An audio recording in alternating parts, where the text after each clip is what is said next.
Good morning. आप सभी का चैंपियंस क्लासेज में स्वागत है।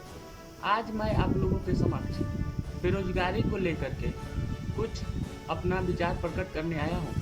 सोशल मीडिया पर बेरोजगारी को लेकर के जो मुहिम छेड़ी गई, इस मुहिम में मैं भी आप सभी लोगों के साथ हूँ और इस मुहिम में जो आंदोलन छिड़ा गया है, इस आंदोलन को दिल से आप लोगों का समर्थन करता हूँ और मैं उन विद्यार्थियों और उन शिक्षकगणों को दिल से धन्यवाद देना चाहता हूँ जो इस मुहिम को छेड़ने में अग्रिम भूमिका निभाई है। मैं यथासंभव आप लोगों को इस मुहिम में हेल्प करने के लिए तैयार हूँ। बेरोजगारी को लेकर जो मुहिम उठाया गया है यह बिल्कुल जायज़ है, क्योंकि भारत में बेरोजगारी रेट बहुत ज़्यादा है। यहाँ पे वैसे लोग भी बेरोजगार हैं जो बहुत ही शिक्षित हैं और उनके पास बहुत से डिग्रियाँ भी हैं, तो वैसे लोगों को रोज़गार मिलना चाहिए। मैं किसी भी राजनीतिक पार्टी से बिलोंग नहीं करता हूँ और न ही मैं किसी भी राजनीतिक पार्टी का समर्थन करता हूँ। हाँ, बीजेपी की सरकार ने कुछ क्षेत्रों में बहुत ही अच्छा और सराहनीय काम किए हैं और कुछ ऐसे भी क्षेत्र हैं जिसमें बीजेपी की सरकार का ध्यान उस क्षेत्र पर विचलित नहीं हुआ है। चुनाव के समय में बीजेपी के द्वारा युवाओं को रोजगार देने के लिए बहुत बड़ी बड़ी वादाएं किए गए थे कि प्रत्येक वर्ष भारी संख्या में रोजगार दिया जाएगा, लेकिन सरकार बनने के बाद में इस मुद्दा से सरकार का ध्यान भटक गया है। इस मुद्दा पर सरकार को आकर्षित करना होगा।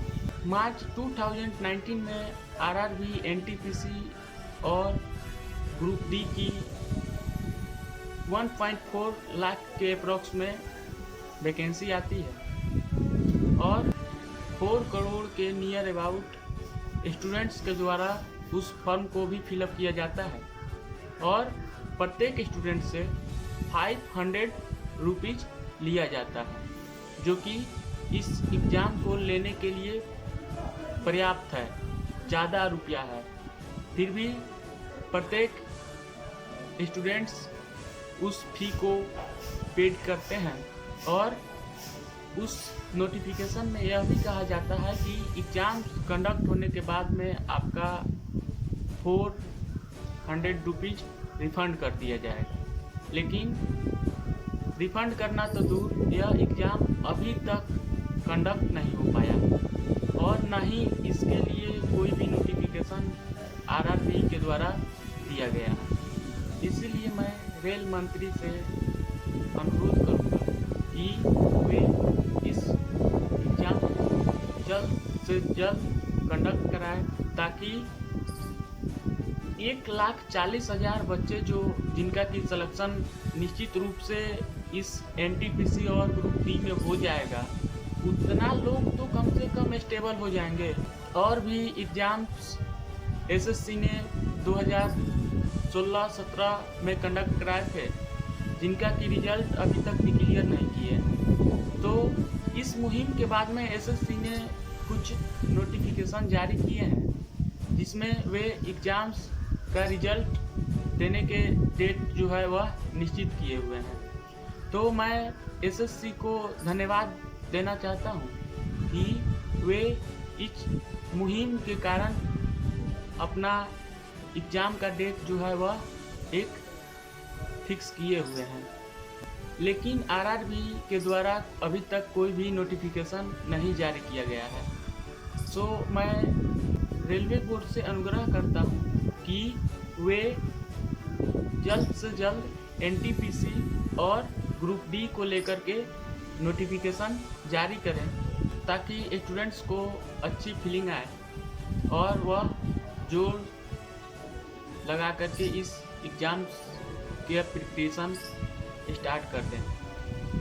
बहुत ऐसे स्टूडेंट्स हैं जो कि अपना प्रिपरेशन रोक दिए हुए हैं और रोकेंगे भी क्यों नहीं, मन जो होता है वह उब जाता है क्योंकि आप बहुत ही अधिक किसी भी फील्ड में वर्क कीजिए और उसमें सफलता ना मिले तो प्रत्येक इंसान का मन जो है वह विचलित होने लगता है।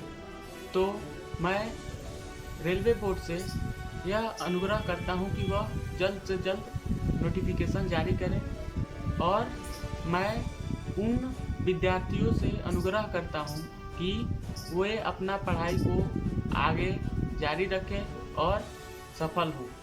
कुछ ऐसे भी शिक्षकगण और कुछ ऐसे भी स्टूडेंट्स हैं जो कि आपा में आकर के बहुत ही गलत तरीक़ा से इस मुहिम को आगे बढ़ाने में सहयोग कर रहे हैं। तो मैं खास करके शिक्षकों से यह अनुरोध करता हूं कि शिक्षक की भी अपनी पहचान होती है और अपनी गरिमा होती है। अतः आप अपनी मर्यादा को न भूलते हुए इस मुहिम को आगे बढ़ाइए। आपसे मेरा रिक्वेस्ट है कि आप इस मुहिम को आगे बढ़ाइए, लेकिन विरोध करने का यह कतई मतलब नहीं है कि आप किसी को गाली दे करके ही और किसी को भला बुरा कह के ही आप विरोध कर सकते हैं। विरोध करने के बहुत से तरीका होते हैं। मैं आप सभी लोगों के साथ में हूँ, लेकिन विरोध करने का जो तरीका है कुछ शिक्षकगणों का, वह बिल्कुल ही गलत है।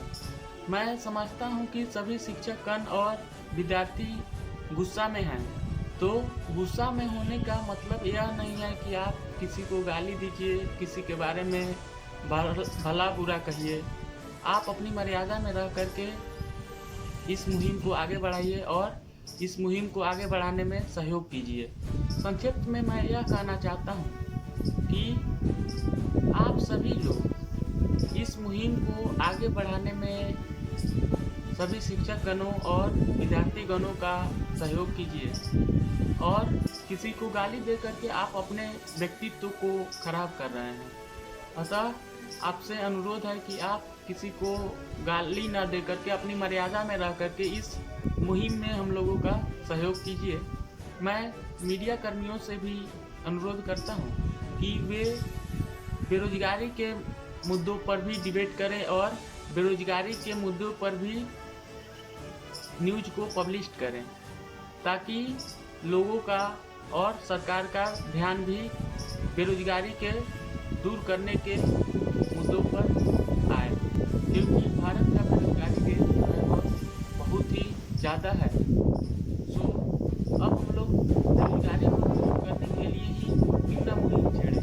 इसलिए मैं सभी मीडिया कर्मियों से यह अनुरोध करता हूँ कि वे बेरोजगारी पर भी कुछ डिबेट और कुछ न्यूज़ को प्रकाशित करें, ताकि सरकार का ध्यान भी इस बेरोजगारी को दूर करने के लिए केंद्रित हो। ओके, मैं सरकार से यह विनती करता हूँ कि वे बेरोजगारी को दूर करने में जल्द से जल्द अपनी तरफ से कुछ प्रयास को करें, ताकि भारत का बेरोजगारी रेट जो है वह कम हो। और मैं मीडिया कर्मियों से यह अनुरोध करता हूँ कि जल्द से जल्द बेरोजगारी को लेकर के डिबेट या न्यूज़ को पब्लिश करें, ताकि बेरोजगारी रेट जो है वह कम हो।